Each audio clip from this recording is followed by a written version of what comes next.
Muito bem, você está em mais um episódio do podcast Exegese e Exposição. Exegese on demand para você.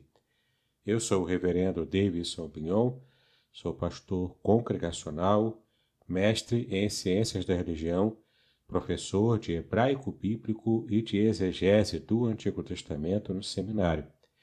E para mim é uma grande alegria estar com você também, trazendo estudos bíblicos especiais, especialmente para você que é líder da igreja, seja pastor, pastora, um seminarista, seja um líder de célula, professor de escola dominical, enfim.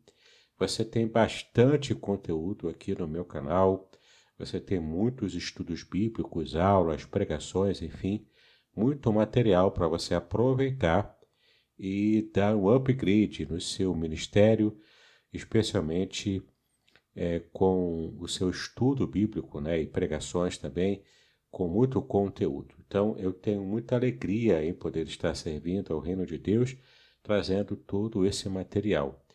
Mas antes de tratarmos, né, do nosso assunto de hoje, que você, por certo, viu no título do nosso episódio, eu quero convidar você a conhecer as minhas obras. Eu tenho vários livros escritos. Eu tenho, por exemplo, um comentário bastante robusto sobre o Salmo 23, totalmente baseado na língua hebraica. E também tenho um comentário do Salmo 91, também totalmente comentado na Bíblia hebraica, com uma diagramação extraordinária, muito bonito, e você vai gostar muito desse material. Então, se você gosta do Salmo 23 e do Salmo 91, esses livros são para você. Também quero oferecer a você o meu mais recente livro, que é o comentário do livro de Jó, tá bom? Não é um comentário palavra por palavra, versículo por versículo, mas é um comentário dos temas mais importantes e intrigantes do livro de Jó. Então, além do sofrimento, é um livro que eu quero convidar você a conhecer, para que você possa, então, ter uma leitura muito mais aprofundada sobre o livro de Jó, que é o livro mais antigo da Bíblia, e é um livro muito intrigante também. Claro que o tema principal é o sofrimento dos justos, e trato bastante, então, desse tema nesse meu comentário do livro de Jó, tá bom? Muito bem, agora eu quero tratar com você sobre o título do nosso episódio, que é o nosso estudo bíblico especial sobre o pecadinho e o pecadão.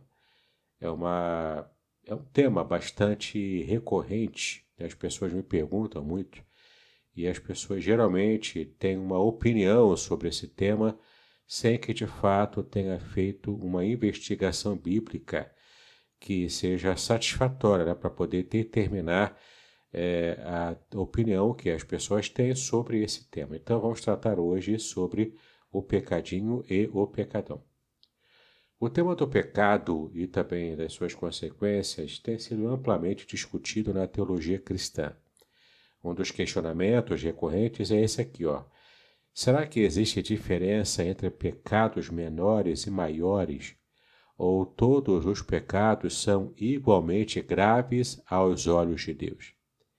Bom, este estudo buscará explorar essa questão à luz das Escrituras, utilizando termos das línguas originais e bases bíblico-teológicas para responder às dúvidas e equívocos comuns sobre este assunto, tá bom? Então, se você tem dúvida, o momento é esse. Você vai poder agora estar tirando as suas dúvidas sobre o que a Bíblia realmente ensina sobre a questão do pecadinho e do pecadão. Será que para Deus existe diferença ou não? Não é? E, geralmente as pessoas dizem que não, mas vamos ver aqui o que realmente a Bíblia nos ensina. Então vamos tratar aqui do primeiro tópico do nosso estudo, que é sob o título Existe gradação de pecados na Bíblia? Muitas pessoas acreditam que não há diferença entre pecados, ou seja, todos seriam igualmente graves diante de Deus. Mas a pergunta que deve ser feita é a seguinte: a Bíblia realmente apresenta uma gradação de pecados? Bom, a resposta bíblica é que sim. A Bíblia realmente diferencia entre pecados menores e maiores, e ela faz isso de modo muito claro, muito objetivo também. Por exemplo, você pode abrir a sua Bíblia em João capítulo 19, versículo 11, onde você vai ver o quanto a Bíblia realmente ensina essa questão. Quando Jesus disse a Pilatos o seguinte: nenhuma autoridade terias sobre mim se de cima não te fosse dada. Por isso, quem me entregou a ti cometeu pecado maior. Veja só em João 19, versículo 11, aqui na versão da Nova Almeida atualizada, e você vai perceber que Jesus usa o termo grego meizona hamartia. Meizona hamartia é uma expressão grega que significa pecado maior. Ora, de um modo muito lógico, se há um pecado maior, há também pecados menores.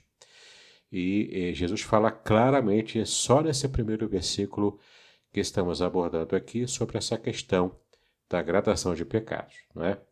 Então, tudo isso é uma indicação clara de que há diferença em graus de pecados. E por isso precisamos levar em conta essa informação que o próprio Senhor Jesus nos deu. E no original grego, né, nós podemos perceber que não há nenhuma sombra de dúvidas sobre isso. Além disso, a própria lei do Antigo Testamento, ela já distinguia entre pecados menores e maiores, em termos de punições, como veremos mais adiante também. Assim, podemos afirmar que há pecados que causam uma maior tristeza a Deus, e há outros que são considerados de menor gravidade. Mas o importante é que qualquer pecado, independentemente da sua magnitude, nos separa, sim, de Deus.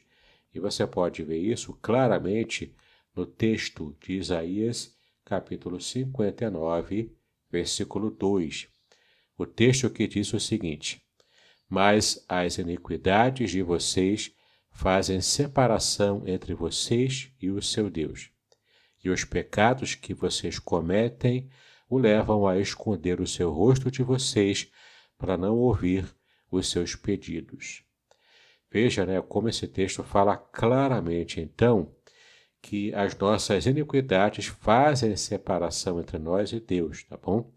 E, então, qualquer tipo de iniquidade faz esse tipo de separação, né? Nos separa de Deus. Mas a questão que nós estamos debatendo aqui, que nós estamos estudando aqui, é que, de fato, o texto bíblico diz que há diferenciação de pecados que são mais graves em comparação com outros que são menos graves. Vamos ver agora o segundo tópico do nosso estudo bíblico, que vai nos trazer informações sobre a definição bíblico-teológica de pecado, e você precisa agora prestar atenção. Bom, a palavra mais comum para pecado no Antigo Testamento é ratá, que significa literalmente errar o alvo, como você pode conferir em Juízes, capítulo 20, versículo 16, que diz o seguinte: entre todo este povo havia 700 homens escolhidos, canhotos, que atiravam com a funda e eram capazes de acertar uma pedra num fio de cabelo sem nunca errar. Não é? Então, aqui, essa questão interessante aqui de acertar sem nunca errar, aqui é uma referência a ratá no Antigo Testamento, né, que fala sobre essa questão do pecado, errar o alvo, né? Errar o alvo é o pecado. Já no Novo Testamento, o termo grego para pecado é hamartia, que também carrega a ideia de falhar ou desviar-se do caminho correto, o que é bem interessante também você perceber que tanto no Antigo Testamento quanto no Novo Testamento, nós temos então uma referência ao pecado como o erro, o errar o alvo estabelecido por Deus, né? Então, de uma perspectiva teológica, pecado é qualquer ação, pensamento ou desejo que contraria a natureza e a vontade de Deus. Isso é muito importante você perceber porque o maior afrontado pelos nossos pecados é o próprio Deus. O que é muito importante você perceber, então, essa verdade bíblica, para que você entenda como, de fato, a Bíblia trata a questão do pecado humano. Veja, por exemplo, em 1 João, capítulo 3, versículo 4, que nos ensina o seguinte: todo aquele que pratica o pecado também transgride a lei, porque o pecado é a transgressão da lei. Então veja que pecado, além de errar o alvo, também ele pode ser definido como transgressão da lei. E a Bíblia é muito pródiga também em mostrar o quanto é importante estarmos buscando a aprovação de Deus mediante a obediência às suas leis, tá bom? Mesmo nós cristãos não estamos isentos de precisar obedecer à lei de Deus. Nós precisamos, na verdade, estarmos atentos a tudo que o Senhor deseja que nós estejamos então praticando. Dessa forma, o pecado é uma violação da ordem divina. Então, uma quebra do relacionamento com Deus e uma rebelião contra a sua santidade. Esse pecado, o pecado corrompe a natureza humana e traz consequências tanto no presente quanto também na eternidade. A essência do pecado não está apenas em seus atos externos, mas em um coração inclinado ao mal, conforme a advertência dada por Deus no primeiro livro de Samuel, capítulo 16, do versículo 7, que diz o seguinte: o Senhor, porém, disse a Samuel: não atentes para a sua aparência e nem para a sua altura, porque o rejeitei. Porque o Senhor não vê como o homem vê. O homem vê o exterior, porém o Senhor o coração. Aqui, então, temos uma verdade muito clara, muito objetiva e muito séria também, que o Senhor tem um padrão de julgamento que está no nível de perfeição, e nós não temos esse nível de perfeição. Então, quando julgamos alguém, e esse pode inclusive ser o tema de mais um episódio de nossos estudos aqui sobre a questão do julgamento humano, né? Porque existe ainda toda uma compreensão também fora da Bíblia com respeito de que o ser humano não pode julgar ninguém. Será que a Bíblia realmente ensina isso? A gente pode observar isso num outro episódio.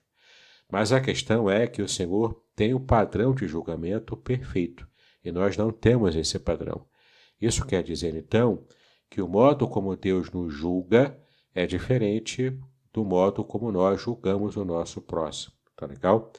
Então é importante você perceber que sim, há tipos de pecado que trazem mais afronta ao coração de Deus, enquanto há outros tipos de pecado que trazem menos afronta ao coração do Senhor.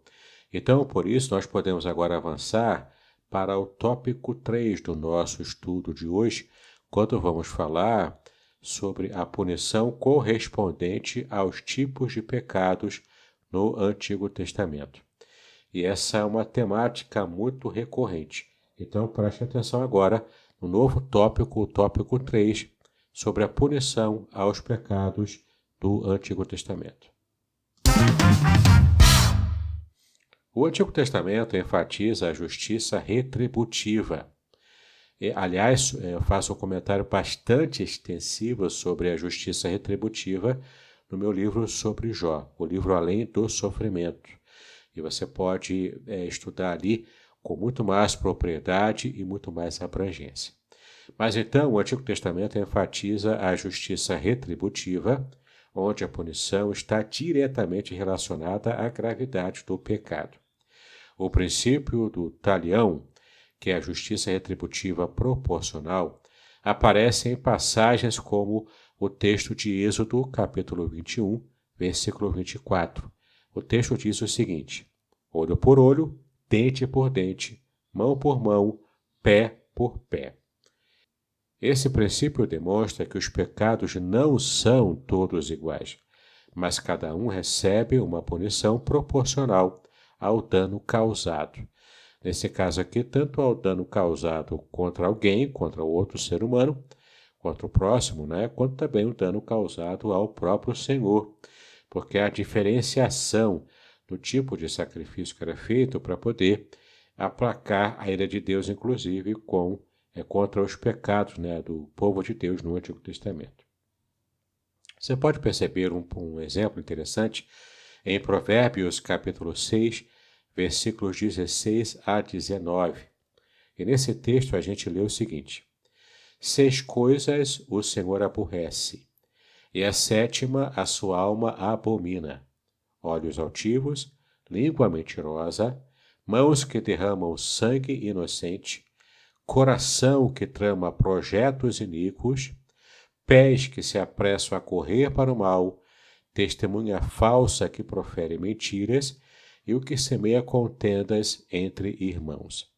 Então você percebe aqui que, de um modo muito poético, o autor de Provérbios, que nós cremos ser Salomão, na sua idade madura, ele então faz essa coletânea de provérbios populares e traz aqui esse suprassumo da sabedoria antiga, mostrando para nós que há uma gradação de coisas que o Senhor aborrece e essa última o Senhor abomina. É claro que não dá para levar esse versículo aqui totalmente ao pé da letra, porque aqui nós temos uma espécie de licença poética antiga, porque aqui há uma técnica de você ir do menor para o maior, não é? Então, se Deus odeia os menores, ele abomina quanto mais o maior, não é?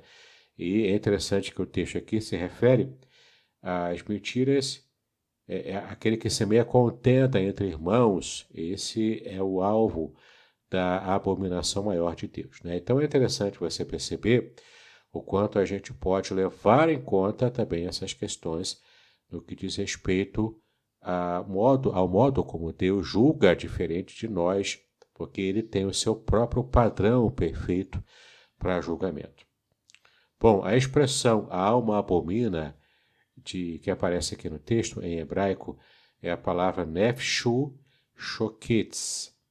Essa expressão se refere, então, à repugnância extrema de Deus por esses pecados que são apresentados aqui, e inclui tanto a atitude do coração quanto ações práticas também.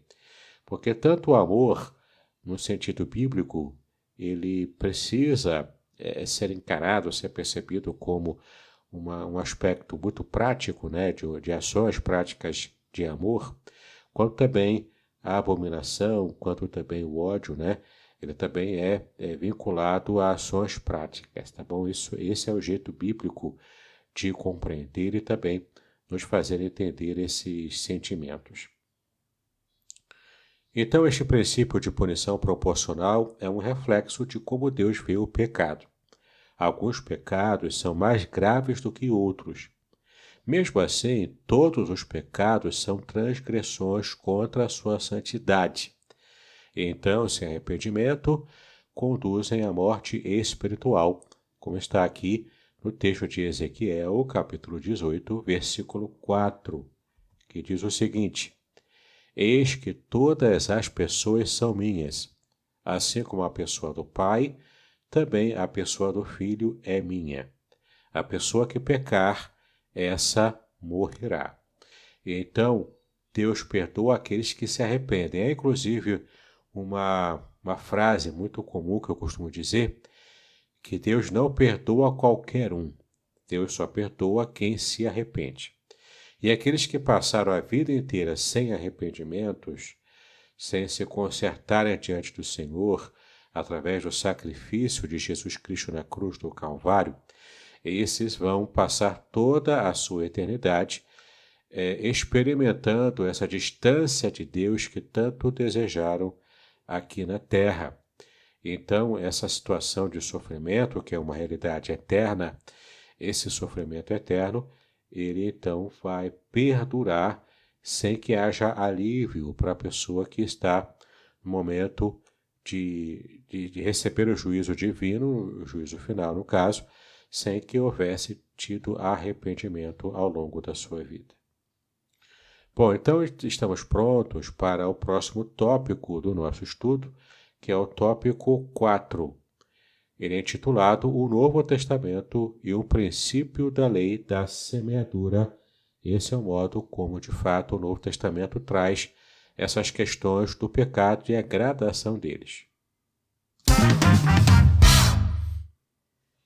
O Novo Testamento enfatiza o princípio da lei da semeadura, que postula que aquilo que semeamos em nossas vidas colheremos em consequência daquilo que semeamos, não é?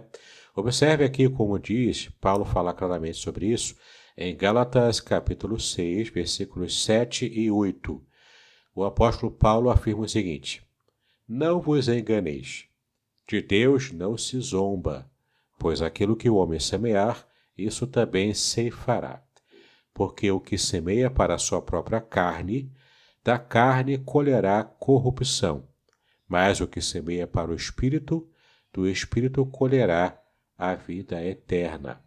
Esse texto ele é muito importante porque ele fala para nós justamente sobre essa questão da semeadura, da lei da semeadura. E precisamos então prestar atenção a ela, porque ela não apenas está presente também no Antigo Testamento, naquela teologia da retribuição, como também ela é resgatada aqui na cosmovisão do Novo Testamento, em que Paulo faz a defesa da lei da semeadura e da colheita.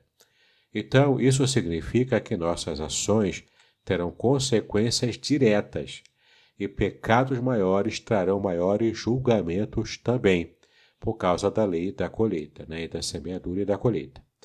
Então, em João capítulo 19, versículo 11, Jesus disse a Pilatos, né, como nós já vimos, quem me entregou a ti cometeu pecado maior. Então, retomando aqui esse versículo, percebemos que, de fato, Jesus usa a expressão maior aqui, meison, no grego, para poder demonstrar o quanto o pecado tem gradação. E dependendo do tipo de pecado que nós cometemos, nós podemos entristecer mais ou menos o coração de Deus. Até o ponto, é claro, de apagarmos a própria ação do Espírito Santo na nossa vida. Por isso que o texto bíblico também diz que não devemos extinguir a ação do Espírito Santo na vida de cada um de nós. Mas voltando aqui ao texto de João, capítulo 19, versículo 11, a gente vai perceber que Jesus reconhece que alguns pecados então carregam maior gravidade do que outros. É importante você então retomar esse conhecimento e jamais se esquecer, para que você possa de fato ensinar a Bíblia de modo correto na sua igreja para aqueles que seguem você como líder, tá bom? Outra questão também que surge no Novo Testamento é sobre o pecado imperdoável. Sim, nós sempre tivemos conhecimento do pecado imperdoável, mas, de um modo geral, a gente nunca faz a ligação para perceber que se há um pecado imperdoável, ele tem gravidade maior, enquanto que outros pecados têm gravidade menor em comparação a esse pecado imperdoável. Veja lá em Mateus capítulo 12, versículo 32, onde Jesus afirma o seguinte: Se alguém disser alguma palavra contra o Filho do Homem, isso lhe será perdoado. Mas se alguém falar contra o Espírito Santo, não lhe será perdoado, nem neste mundo e nem também no vindouro. Então perceba que esse é o pecado imperdoável, a blasfêmia contra o Espírito Santo. Este versículo indica que esse pecado imperdoável, o de blasfemar contra o Espírito Santo, ele jamais será perdoado, nem mesmo no mundo vindouro, nem mesmo na eternidade. Então, é um tipo de pecado que a pessoa vai levar para o túmulo em todas as suas consequências eternas, tá bom?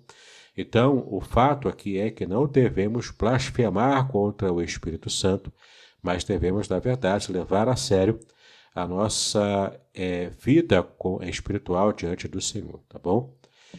Outro texto também que fala sobre essa questão está em 1 de João, capítulo 5, de 16 a 17. Então, a primeira epístola de João, nesses versículos aqui do capítulo 5, falam para nós uma coisa muito interessante. João distingue entre pecados que levam à morte e pecados que não levam à morte. Olha só, também há aqui gradação de pecados, inclusive no que diz respeito às suas consequências. O texto diz o seguinte: se alguém vir o seu irmão cometer pecado não para a morte, pedirá, e Deus lhe dará vida aos que não pecam para a morte. Há pecado para a morte, e por esse não digo que ore. Toda injustiça é pecado, e há pecado não para a morte. Então, olha que interessante, né? Ele diz aqui que toda injustiça, de um modo geral, é pecado. Mas há pecado que é para a morte e há pecado que não é para a morte. Então, está muito claro aqui para a gente perceber o quanto há gradação, sim, de pecado. E isso envolve, é claro, a consequência também de um pecado maior, a consequência é maior, não é? E não apenas a questão de consequência de pecado maior ou menor, enquanto que o pecado é tudo igual. Não é. Essa é uma visão errada. A Bíblia não revela isso. A Bíblia diz que há, sim, pecado que tem mais gravidade e menos gravidade perante o Senhor, perante o coração do próprio Deus. Ele é o maior afrontado pelos nossos pecados. Então, quem define se há uma afronta maior ou menor é o próprio Deus. E então a gente precisa perceber que não apenas a afronta maior ou menor, mas quanto também as consequências que nós vamos pagar sobre o pecado, seja ele grande ou seja ele pequeno. O Novo Testamento, portanto, reforça a ideia de que existem diferentes graus de pecado e que, em última instância, cada pessoa será julgada conforme as suas obras também. Você pode conferir isso em Romanos, no capítulo 2, versículo 6, e também no texto de Apocalipse, capítulo 20, versículo 12. Vamos ler primeiro Romanos, capítulo 2, versículo 6, que diz o seguinte: que retribuirá a cada um segundo as suas obras. Aqui, é claro, não está em jogo a salvação, porque a salvação nós sabemos que não vem pelas obras, tá bom? As obras humanas. Se você desejar, pelo menos, perceber que há algum nível de obra aplicada à salvação, é a obra de Cristo apenas, tá bom? A obra perfeita do Cordeiro de Deus que traz salvação a nós. Nós recebemos a salvação pela graça e não pelas obras, como Paulo também já nos ensinou em Efésios, capítulo 2. Agora veja aqui o texto de Apocalipse, capítulo 20, versículo 12, que fala o seguinte: vi também os mortos, os grandes e os pequenos, que estavam em pé diante do trono. Então foram abertos livros. Ainda outro livro, o livro da vida, foi aberto. E os mortos foram julgados segundo as suas obras, conforme o que estava escrito nos livros. Então, a questão aqui dos galardões, o acréscimo de galardões ou a perda de galardões tem a ver sim com obras, tá bom? Então, se o parâmetro para o galardão tem uma gradação, tem uma diferenciação dos galardões, eu até arrisco a dizer que, por uma questão de comparação, é possível também que haja gradação de sofrimento na eternidade. Então, a pessoa que, infelizmente, vai para a eternidade para o sofrimento eterno, ele pode receber maior ou menor sofrimento de acordo com aquilo que ele fez ao longo da sua vida, tá bom? Isso traz conforto, essa ideia traz conforto, porque eu posso perceber que aqueles que realmente se dedicaram em piedade, como, por exemplo, Adolf Hitler, né, que é o maior exemplo que nós podemos ter, e outros também terroristas hoje em dia, que matam por prazer, matam com requinte de crueldade, esses, o quinhão deles na eternidade é um quinhão de maior sofrimento, enquanto que aqueles que fizeram menores atrocidades ou não fizeram atrocidade nenhuma, também vão sofrer por estarem no inferno, né? Mas terão um nível inferior de sofrimento, pelo menos é como eu acredito. Então, estamos prontos para avançarmos para o tópico 5, que é praticamente o último tópico do nosso estudo de hoje, tá bom? O tópico 5 tem como título a incompreensão sobre a gradação dos pecados. E é importante você, então, prestar atenção a esse último tópico do nosso estudo de hoje. Muitas pessoas afirmam erroneamente que não existe gradação de pecados na Bíblia. Essa visão equivocada pode ocorrer por dois motivos principais. O primeiro deles é a incompreensão da natureza do perdão divino propriamente dito. Então, Deus perdoa qualquer pecado, desde que haja arrependimento sincero das pessoas, que pecaram contra Deus. Isso, no entanto, não significa que todos os pecados são iguais em termos de gravidade. A graça de Deus é suficientemente ampla para perdoar os pecados mais graves, mas isso não anula a realidade de que alguns pecados são mais ofensivos do que os outros, tá bom? E a tal ponto que há esse pecado imperdoável em que a graça de Deus não alcança. Veja o nível, em que esse pecado está classificado. A segunda questão também, o segundo provável motivo pelo qual as pessoas erram em perceber que essa é uma doutrina bíblica, a doutrina da gradação de pecados, é a incompreensão das consequências dos pecados em si. Então, embora Deus esteja disposto a perdoar, as consequências dos pecados vêm sempre na proporção exata da gravidade do pecado cometido. Assim, o pecado tem consequências temporais e até eternas. E esses efeitos variam conforme a gravidade do pecado. Então, você vê sempre a consequência vindo na proporção do tipo de gravidade do pecado cometido. Tá legal? Esse, então, é o princípio bíblico e nós vamos agora chegar à conclusão do nosso estudo, que vai realmente trazer um resumo aqui para que você entenda e jamais se esqueça do que de fato a Bíblia ensina sobre esse assunto. Então, diante de toda a análise bíblica, podemos concluir que a Bíblia ensina a realidade de uma gradação entre pecados. Alguns são mais graves e carregam maiores consequências, tanto temporais quanto também eternas. No entanto, todos os pecados, sejam grandes ou pequenos, requerem arrependimento e nos afastam de Deus. Não devemos minimizar os chamados pecadinhos, pois eles também corrompem a alma.